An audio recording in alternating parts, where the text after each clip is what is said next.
everyone, and welcome to a new episode of the Bao Podcast. Today, we're joined by Joachim De Vos. Thanks for having me. You're welcome. Co-chair and managing partner of Living Tomorrow, founder of TomorrowLab, and professor of scenario planning at Ghent University. Not TomorrowLab, but TomorrowLab. Of TomorrowLab, Yes. I'm sorry. Yeah, it's Just TomorrowLab. for the confusion. Yeah, no. I love TomorrowLab. Joachim has been with Living Tomorrow since 1994, just before the first House of the Future opened. An event inaugurated by no one less than Bill Gates and the Prime Minister Jean-Luc Dehaene. Sure. Since then, he's helped connect technology, business, and society to imagine what's next. He's also the author of Why Innovation Fails, a book on why organizations struggle with change and how they can become future fit, including a fascinating Kodak case developed with Steven Sasson, Steven. the inventor of the digital camera. Today, we'll talk about future readiness, how to turn foresight into action, and the breakthroughs Joachim believes will shape the way we live and work.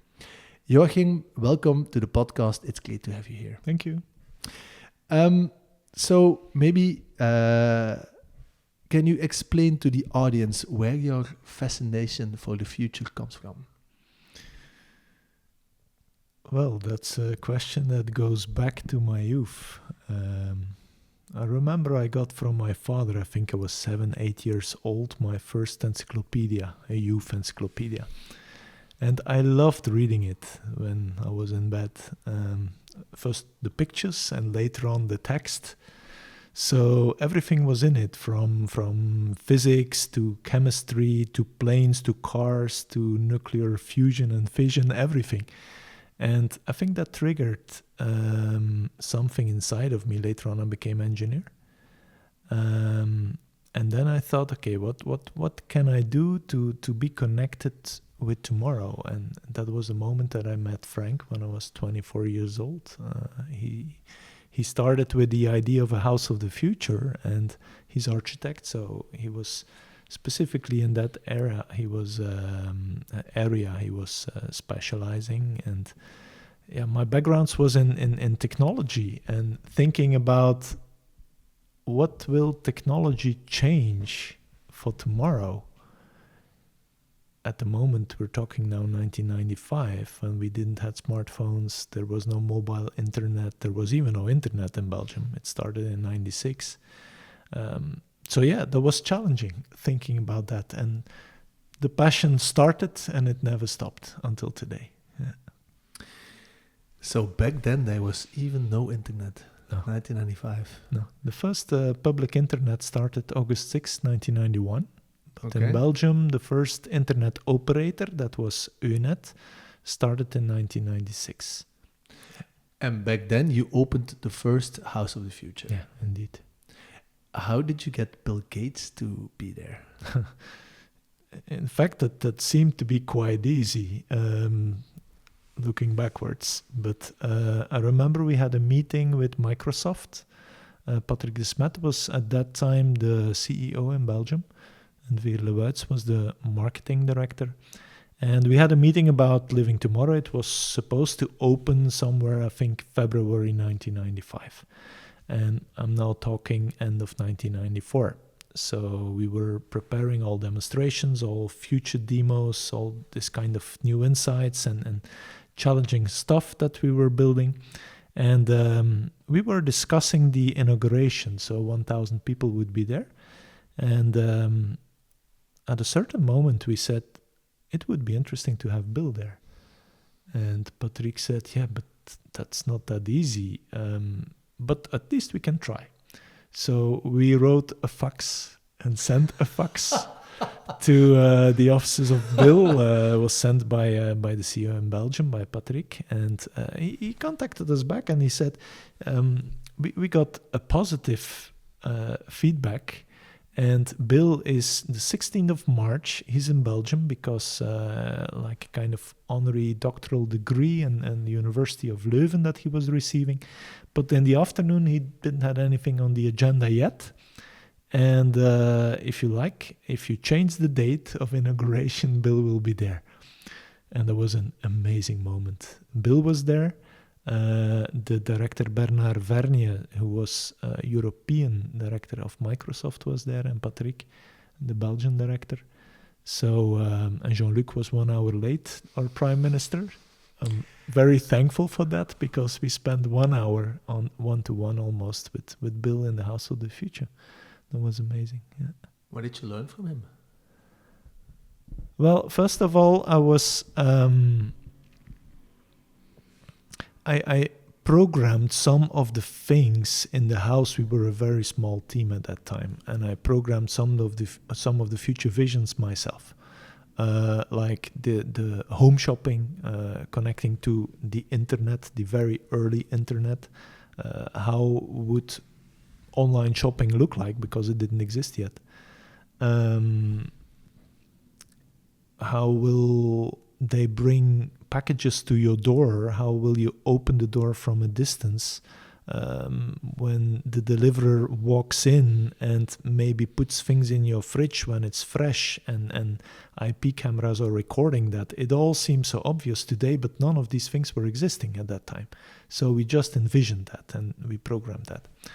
And I do remember that when I was with Bill at the kitchen computer, and I remember I've written that in Visual Basic at that time, and there was a very specific thing with an OLI object, I don't know, not going too much in detail, but he asked me, he said, how did you solve that? Because in Visual Basic, it's a problem to put that on screen.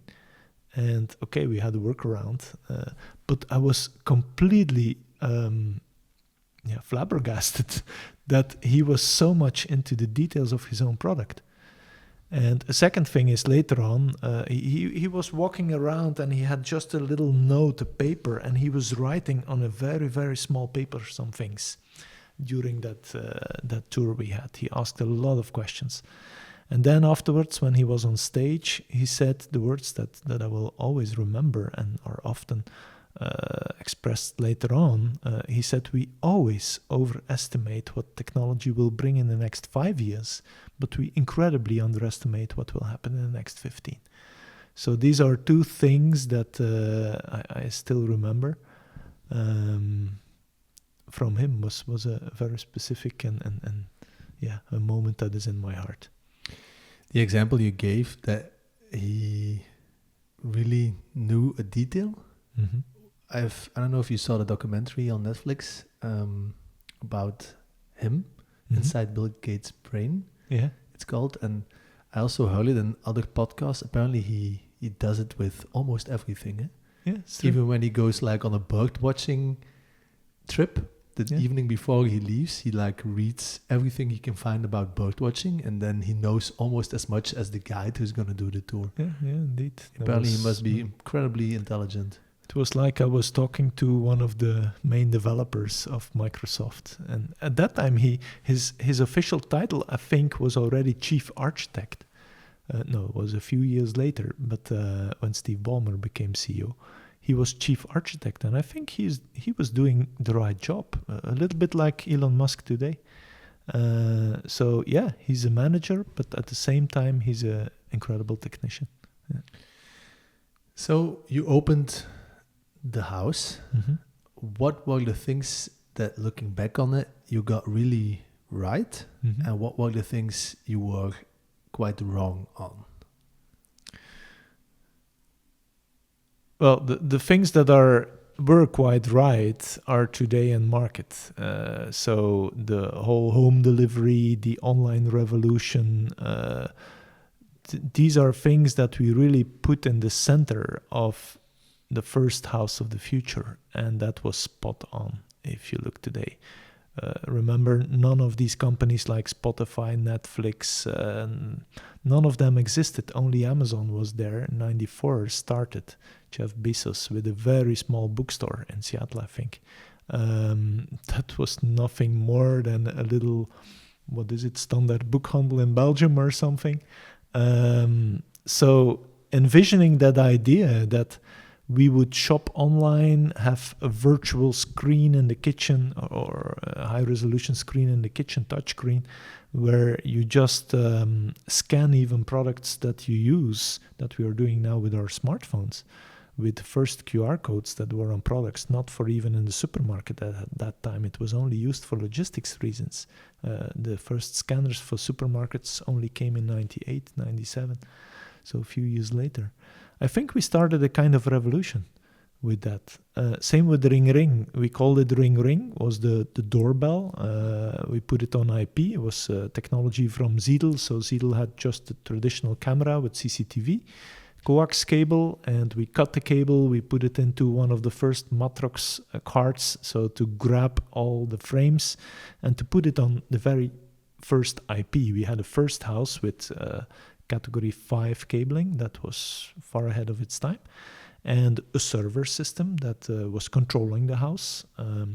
And we even offered later on to Ziedel, we said, okay, why not implementing this idea of IP television? And then later on, if we go wireless, because the first mobile network started and the first mobile phones came from Nokia, maybe you can control your house and open the door from distance. And they say, well, we're not interested. This will never happen. And in 2013, a company started in the United States called Ring Ring, where two young guys, maybe they visited Living Tomorrow, and they built exactly the same solution as we had in demo. And then 1 year later, it was sold for $1 billion to Amazon.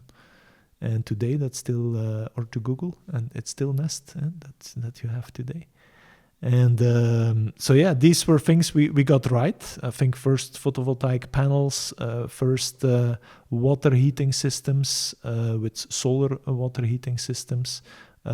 We had windows that were shading. You don't see it in houses today, but you see it in private jets, so that reflect UV. We had special types of insulation. So all these things were quite new. Things we got wrong is the evolution of, I think, speech technology. It took almost up to today with large language models to really have that speech understanding on the level that we wanted to have it. Even with Second Living Tomorrow in 2000, with Lernout and Hospi and Philips Speech, yeah, they were ahead of their time, but the market was not ready yet. So yeah, some things failed. A lot of things failed that we showed, but some things really became very practical and are in today's use. You already mentioned it now in the explanation that you built a new one in 2000, so that's 5 years later. Mm-hmm. Was it really because you thought the previous one became obsolete? Well, to be honest, the very first House of the Future, the idea of Frank was, we will just do this once. I remember that when I started with him, I was 24 years old. Frank was a few years older, and I think we were a team of 5 people. And okay, we would do that once from 95 till 2000. But I think somewhere in 96 already, we had a meeting again with Microsoft. And they said, yeah, we're so impressed by this house and how people react to that. And people were queuing to visit it. Why not doing this again with an updated version, but bigger this time, and also related to the Office of the Future that later on was also built by Microsoft in the United States, in Redmond at their campus. We collaborated with these people to put some ideas of Living Tomorrow in Belgium inside their headquarters, and we fertilized with ideas from Microsoft in US headquarters into the new Living Tomorrow. And yeah, that was the start of the concept. Let's build every 5 years a new Living Tomorrow. And now we're on generation 7. So last week we had our 30 years of celebration with Living Tomorrow, and since 1995. And yeah, it's quite amazing, the roller coaster that we went through. Yeah. What are the biggest things you've put into the 7th iteration? Like, what are the really ambitious things that are implemented now, where you would say, if I needed to guess, in 5 to 10 years, this is going to be in everyone's home? Well, the digital avatars, you already see it happening. I believe the end of the internet and the end of the smartphone is near. It's just like a fax. When I was 10 years old, there was no fax. Today, I don't have a fax anymore. When I was 20 years old, I started with the internet experimentation, and I think in 10 years from now, the internet will not look like today anymore. Because we're not going to browse or to Google or to surf to www.livingtomorrow.com anymore in 10 years from now. And that already starts today with, you look at ChatGPT, we're not searching for information anymore on the internet. We ask for answers, immediate answers. And these answers get better and better. And I think this is one of the things that we will see happening now very soon, that this kind of personal digital assistants will accompany us. But on building and construction side, I think, first of all, maybe we have 5 big themes that we researched for the latest Living Tomorrow. So 5 themes that technology will completely disrupt in the next coming decade. The first one is our home, because that's close to our heart, especially in Belgium. The second one is related to mobility and logistics. That's really revolutionary when you think about drones and things like that. Third element is health and care. A fourth element is infrastructures and smart buildings. And the last one, and the last vertical, as we call it, is smart cities and smart industries. And then, of course, there are many horizontals, like future of energy, that's a horizontal. Future of work is a horizontal. It happens in any of these 5 pillars. But related to the future of buildings, I think our building is one of the first cognitive buildings. It has over 1,000 sensors, I think. And all these sensors are constantly capturing information and bringing it back to the core of our building. That is called a digital twin. And that digital twin is not only a thing where you test drive new ideas, but you also get immediate information about how your building is behaving. And the building looks more and more like a smartphone. So you get all that, or a Tesla, you get all that data from the building. It's going back to the design process, you update it, and you send a kind of over-the-air update to the operating system of the building itself, and the building becomes better and more efficient. So it's for the first time in history that buildings become better the more you use them. And I think many companies are still not aware of this, and many investors are not aware of this, that the value of real estate is growing today because of all these new technologies that are implemented. And do you see this also being implemented on the city level? Well, that's then the next step. First, we need to have a standard, and that's always difficult. Look at how it went with home automation and domotics in the last 30 years. It's like a kind of forest and the tree, you know the story. And I think only big tech companies can solve this. Same with cognitive buildings. So first you had the digitized building. That's what we called home automation. That's the first generation. The second one, like we had in Amsterdam, related to the year 2000, I think, is the smart building. Smart building was connected also to the outside world with the internet and got some information from the weather, from visitors, from anything. And then the building became more intelligent. There was also the time that we started having all kinds of apps to control our buildings. Today we have 50 apps to control our building. You get crazy. So the next step, in fact, is that intelligent core. Like a kind of digital avatar that we call a digital twin that is really a copy of your existing building, but then in virtual reality or augmented reality or a kind of central system. And when you can start connecting these kind of intelligence, cognitive buildings with each other, you get, of course, in smart regions. And I know in China and Japan, they're already more advanced than we are in Europe, but it's moving fast. It's moving quickly. And of course, again, standardization is one of the main challenges there, to really let buildings talk to each other. But I'm sure it will come, because it will be part of the sustainability revolution. We cannot do it without technology. Yeah. You could say the houses already kind of talking to each other via the grid, because of all the decentralized energy that's getting produced these days. How do you see that evolve? Today it's a mess.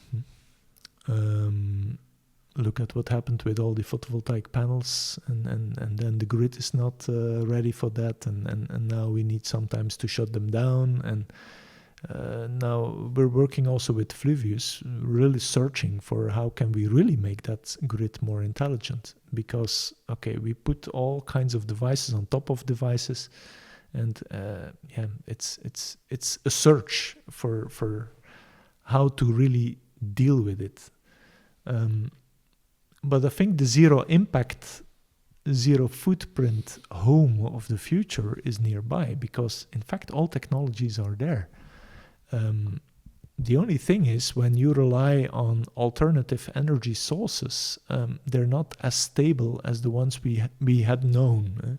When you rely on oil, except geopolitical things, but when you have 5,000 liters of oil under your house, it's quite stable. When you have nuclear power in your country, it's quite stable. And now we're in the zone in between. We're searching. You see, even in the United States, that all of a sudden don't believe in it anymore. Then Europe tries to hold on, but it becomes difficult. And we have to find a way of making that easy, because it's like I have seen in the past with smartphones, the first smartphones from Nokia, the Blackberries, the Zunes from Microsoft, they all failed. Innovation fails because they were not user-centric. It was only in 2007 when the iPhone came that all of a sudden it became so easy, even up to today. If you give a 90 years old an iPad, in a few weeks' time they can work with it and they don't have to read a manual. Today, when you live in a smart home and you have an electric car, you need to read manuals, because otherwise you're constantly punished. Capacity tariffs and all these kind of things. So then you invest in solar panels, then all of a sudden you have to pay injection tariffs, then you have to switch devices on and off. So you're constantly running from one to another. And solutions are there, but they're super fragmented.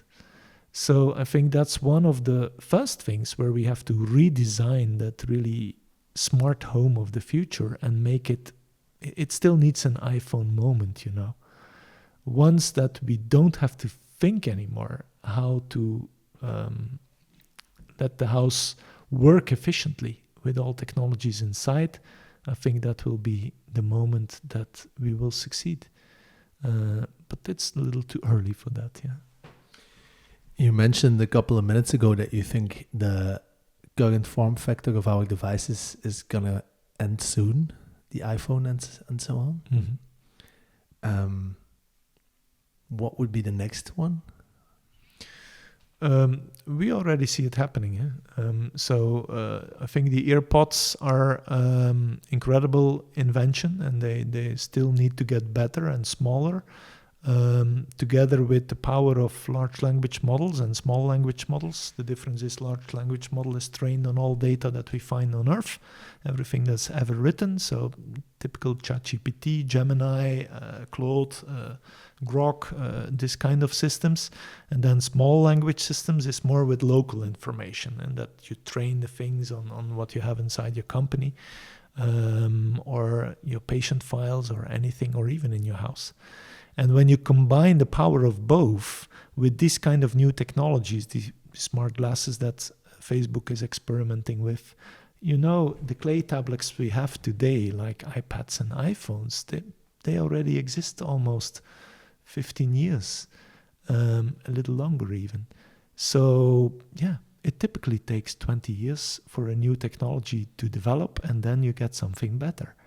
So it's not very futuristic today when you're in traffic jam and you look around you and you see anyone sitting on the smartphone, or even on buses or trains, and people are not living anymore.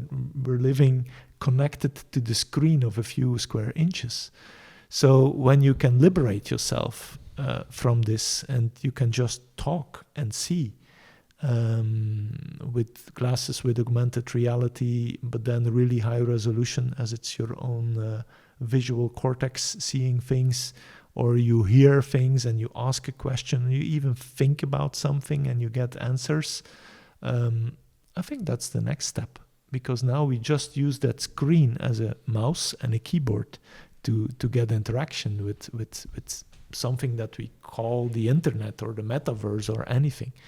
So the way we will have to deal with that is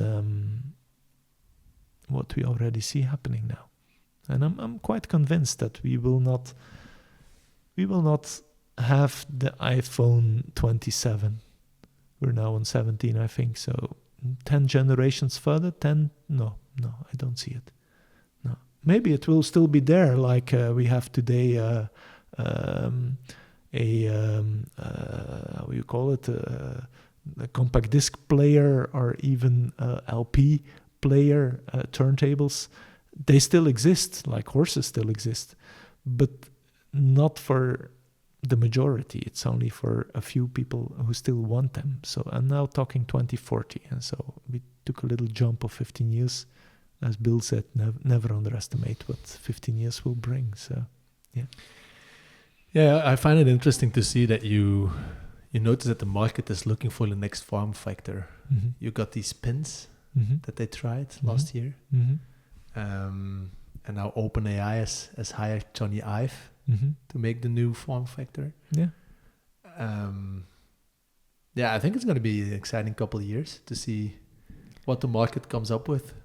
You know, the interconnectivity becomes, or the connectivity in general becomes so powerful. That's Gilder's law.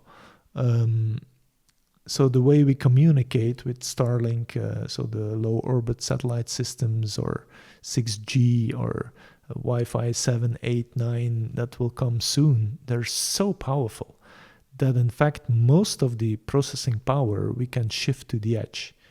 So it means that the hardware that we have around us doesn't have to be that powerful anymore. It will still become more powerful because that's Moore's law. And so it doubles every 18 months, and that will go on for the next 60 years, like it did in the last 60 years, and will maybe even outperform Moore's law with quantum computing and things like that. But so it means that things that are completely invisible will be so powerful and so connected to everything that I don't know if we even need this kind of device in 10 years, because it's quite big. Today it has the processing power your smartphone of a rocket almost 15 years ago, or one of the latest planes then at that time, like the Airbus A380. Well, that processing power that fits now in your smartphone will fit into something that will not be visible with the eye 15 to 20 years from now. So that makes it quite interesting to think, how is that going to change the world? And my generation, I'm generation X, we're always thinking about, but let's disconnect because it will be too much. You know, generation Alpha, that is born between 2010 and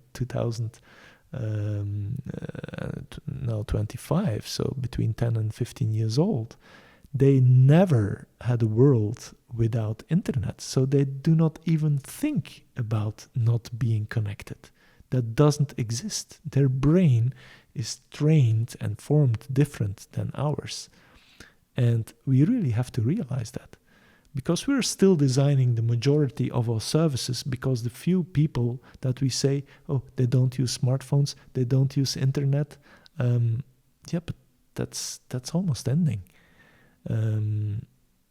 I think the majority of people in 10 to 15 years from now, well, these people from 15 now, Generation Alpha, they're then 30 to 40 years old, and they don't want to be disconnected in any way. They will love it. Mm-hmm.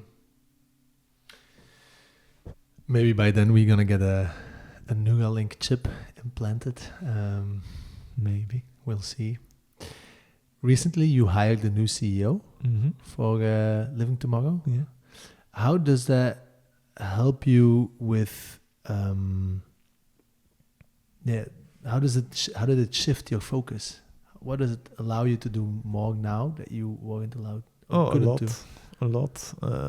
Being CEO of Living Tomorrow and TomorrowLab is, of course, something very challenging, because we have very good clients. But they're challenging. So they always ask future questions. So it means teams need to be well trained. Living Tomorrow projects need to be very inspirational. And it also is an active platform. We exist by means of the companies and the governments and organizations that work with us. And the latest Living Tomorrow project is an investment of about 40 million euros. And many of the partners also contribute to this platform, otherwise it could not exist. So it means day in, day out, you have not only to think about your own company, but also about that ecosystem of partners. And that's quite challenging. I did it for a long time, and now Yin is doing it incredibly well. She's really good in the strategy, and at the same time also guiding the operational teams to do the right things, or to do the things right, and the strategy part, and to think about the right things for tomorrow, for our group. And it gave me the time to really dive into the content, because as I said in the beginning of the podcast, that's really my passion.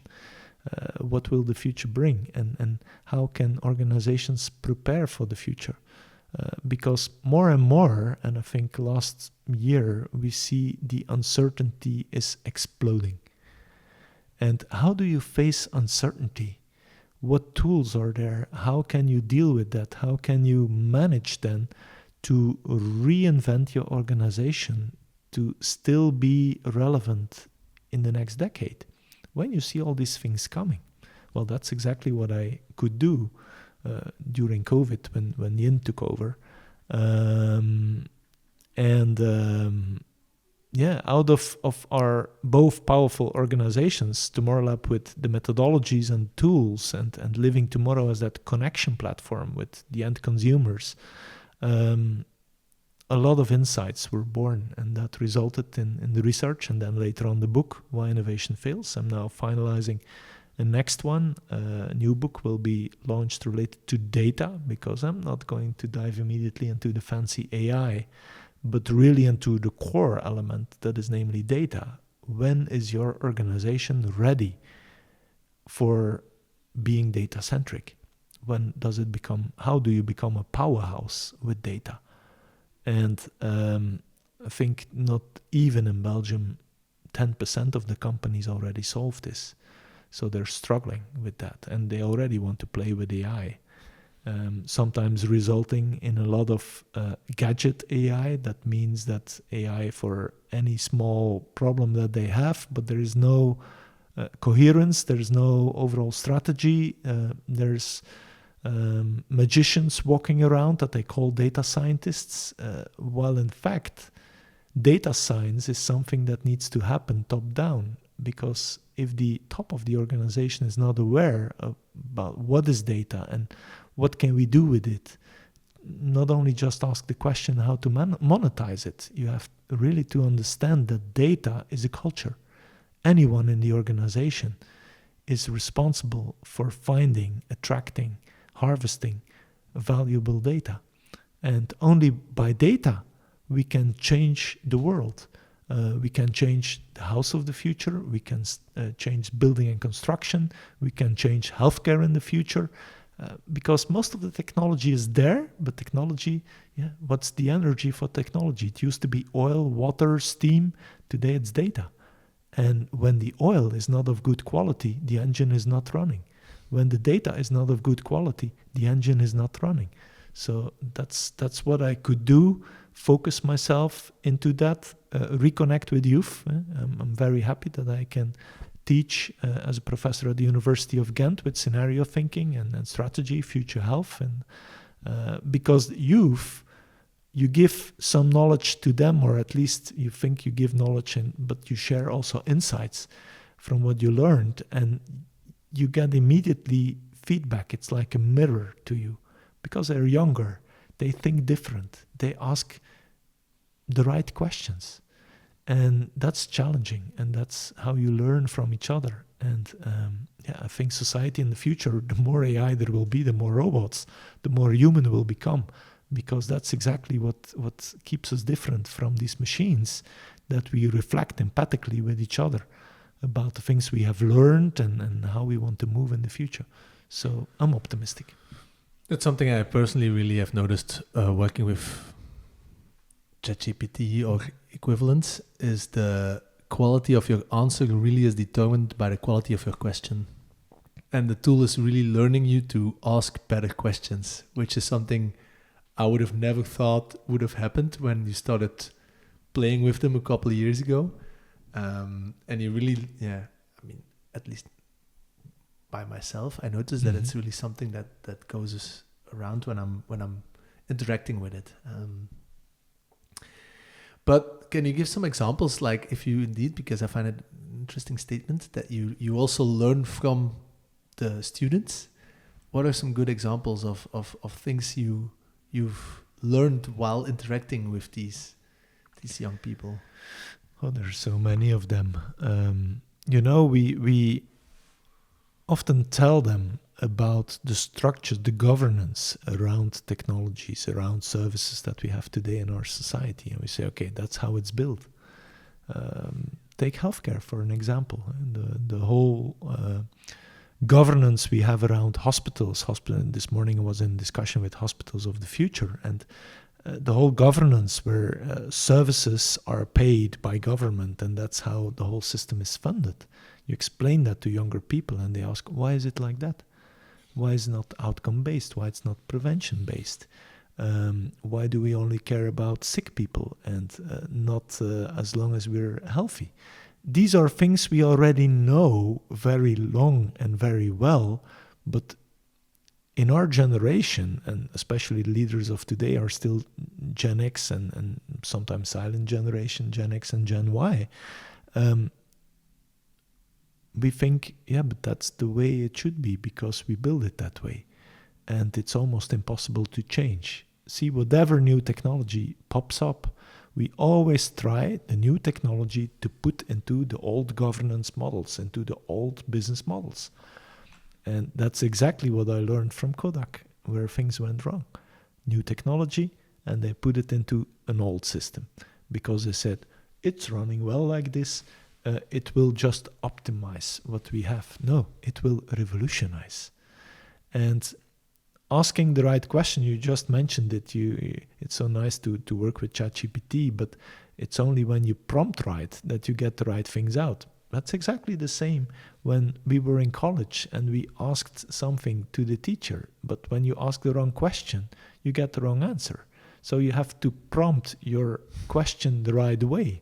That's what we have to do now with the artificial intelligence. If you don't put the question the right way, how can the system then give you answers that are valuable? How can it learn?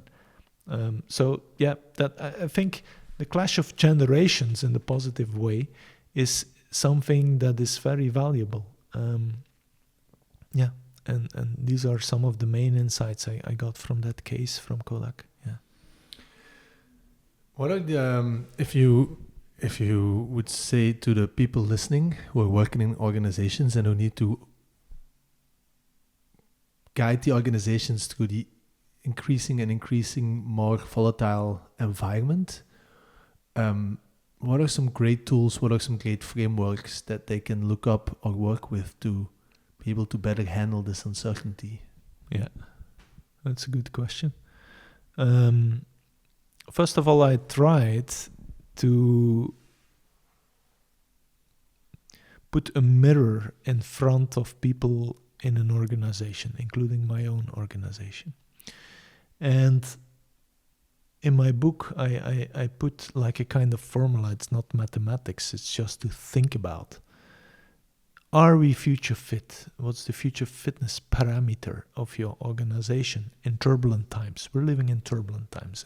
Many things are happening that we haven't seen before. It's happening everywhere at the same time. It's turbulent and it's always uncertain. So the formula goes like this. Do you have in your organization, and the listeners can do it in their head for themselves, for their organization, do you have a clear vision? Do you know where to go to with your organization? Rate it 1 if you say, yeah, I'm the CEO, it's in my head, but in no one else's head. Rate it 5 when anyone in the organization knows what the final purpose of your organization is. Just one example, SpaceX. When you visit SpaceX, they all have on the t-shirt, we're going to conquer Mars. So they know what they're going to do on the long term, and all steps in between are intermediate.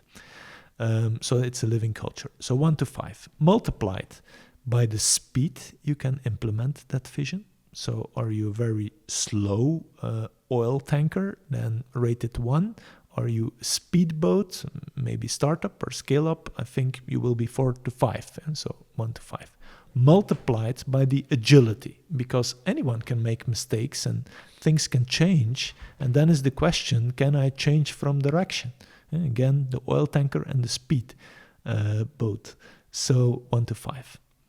But divided, and now it comes, by experience. So 1 to 5. 30 years at Living Tomorrow, am I the weakest part of the chain? Well, in fact, partly I am. Because I do have to be careful, and I see it happening in almost any organization that I visit. Because of all that experience, you tried so many things and many things failed. And then you say to new people, trying new things in 5 or 10 years later, no, it will not happen because then it didn't work out. Or we shouldn't do that because my gut feeling says it's not okay. Or we should not use that new technology in another business model, or we should not spin it out, whatever. So in fact, that says if you're getting too resistant to change, the future fitness of your company really falls down. So you have to stay curious. You have to stay agile and aware about new things. You have to learn about AI. Also, maybe you don't understand anything about it, but just try it. How can you talk about AI if you never used ChatGPT to start with even? And you can even ask the system, explain me what it is.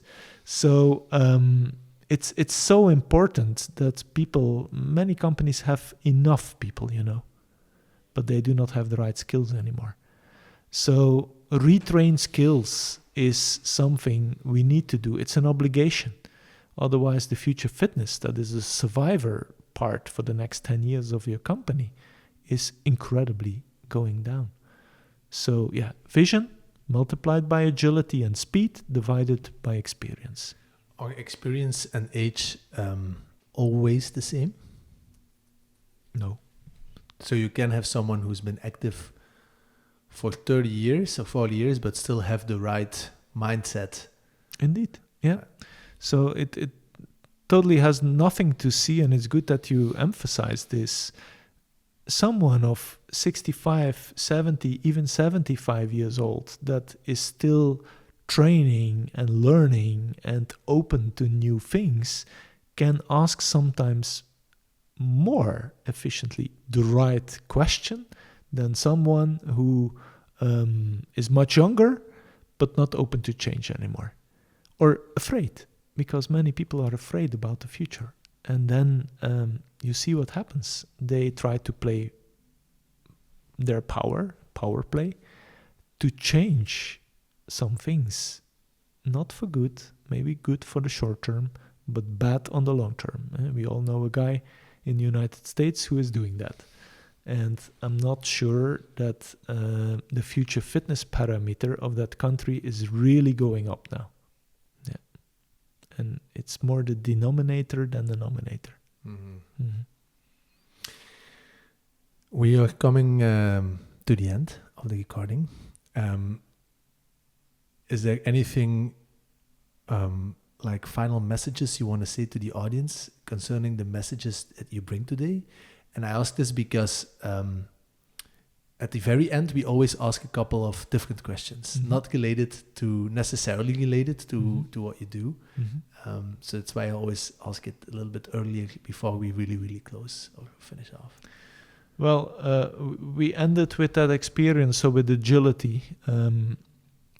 Thinking about the future is art. It's not something you do during a free afternoon. There is research, it's the first part of my book, that says that companies were followed, more than 10,000 companies in 10 years' time, and these companies lost value. You know that more than 86% of the reasons why companies were failing was because of strategy. So long-term thinking was not about operational things, was not about financial things, was not about legal compliance and IP. It was about strategy. So strategy is so incredibly important. And we know also from that same research that companies only have 6% of their time to think about strategy. And often then it's an offsite and it's a lot of post-its that they glue, but there's no structure behind it. So there are structures. That's what I teach at the university. That's what TomorrowLab does as a company to help almost 100 organizations with implementing a kind of tool that is called scenario planning. Scenario planning is in fact it results in what we call dynamic business modeling. So everyone knows next year or 3 years business plan. Most of the time they don't work anymore because times are too turbulent and they cannot use the right methodology. But with future thinking in a structured way, you make your plans dynamic so you can really shift. And I would advise anyone who listens and who is interested in reinventing their company and making their company valuable for the next 10 years to really think strategically by using these tools. Are we still doing the right things for tomorrow? It's a different question than asking, are we still doing the things right? Mm-hmm. And that takes some time, right? You need to make time to do these exercises. Yeah, that's true. All right. Then we are going to go to our traditional final couple of questions. And the one that we always start with is, if you could have a drink with anyone, dead or alive, who would it be and why? Well, maybe it's cliche, but I really would like to have a drink with Elon Musk.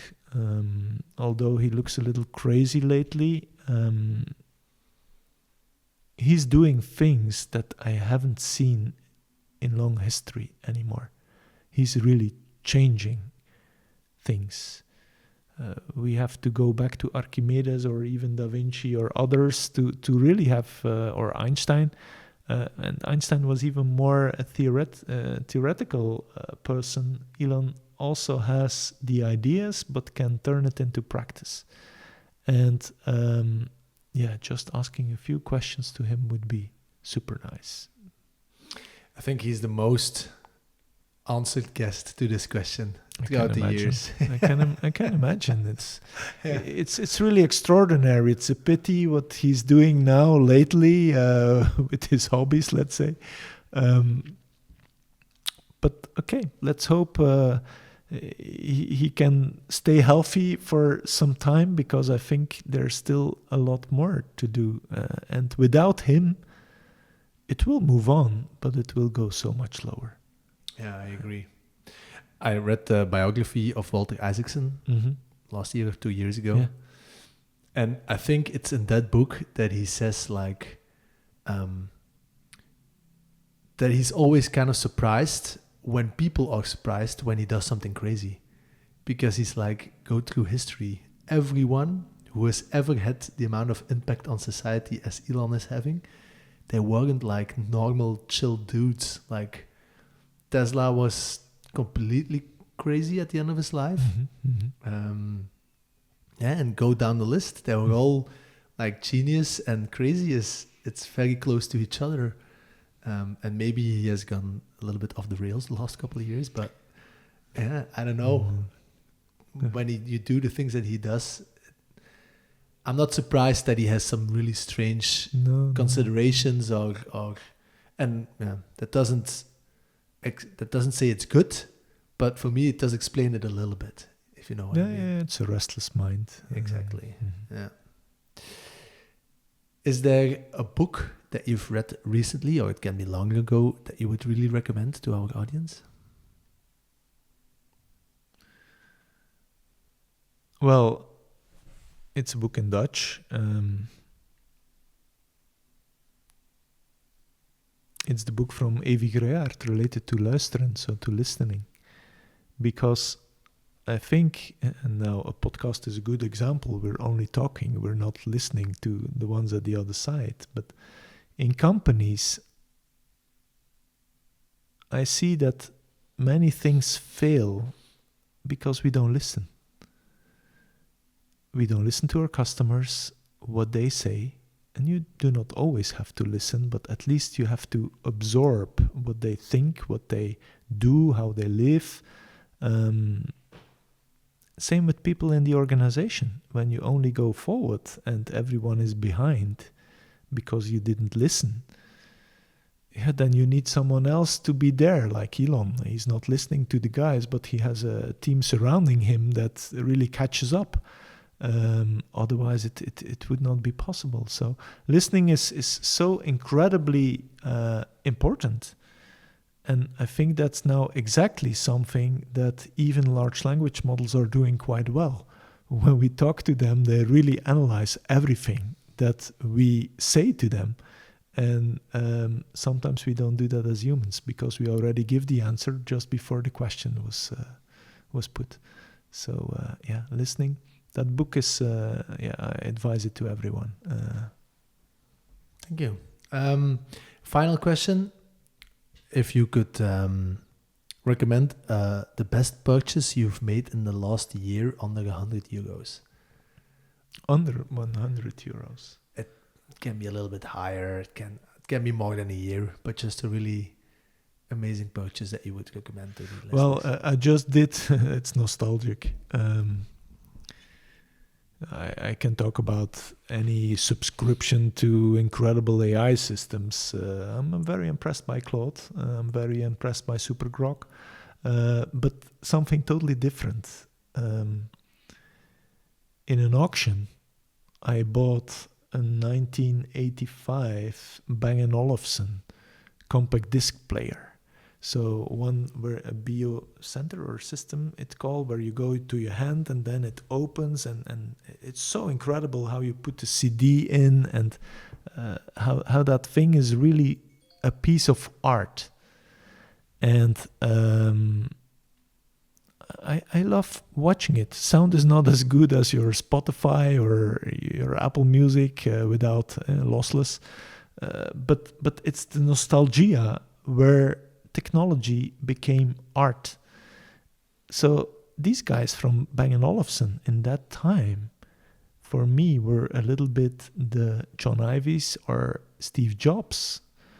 Because if you look at these devices, they were so well shaped and they were so proud to implement technology. While all the others, I had compact disc players from Akai, from Philips, from, Onkyo, all these things. They were just boring and they were ugly when you compare it to the design of B&O. And B&O, Apple, Tesla, I think, they all go to a minimized product with technology that really gives you also a kind of experience. People who drive a Tesla will know what I mean. People who have an iPhone will know what I mean. And with B&O, it was the same thing. So I love that device so much. And that was nice. All right. Then I would like to thank you very much, Joachim, for your time. My it pleasure. was a really interesting conversation. Thank you. And I hope to be able to visit the latest edition of Always welcome the at Living house. Tomorrow. Yeah. And Living Tomorrow. So thank you very much, and hopefully we can have another conversation in a couple of years to see what of the predictions you made today. How the future evolves. Exactly. Thank you very much. My pleasure. Thank you, Benjamin. Bye-bye. Thanks for listening to the Bao Podcast. If you enjoyed this conversation, make sure to subscribe to our channel. If you're interested in Bao Living in our Smart Adaptable Module or SAM, go check out our website baoliving.com. If you want to stay up to date, you can best subscribe to our monthly newsletter on our website or follow us on all social media platforms where we're named @Bao Living.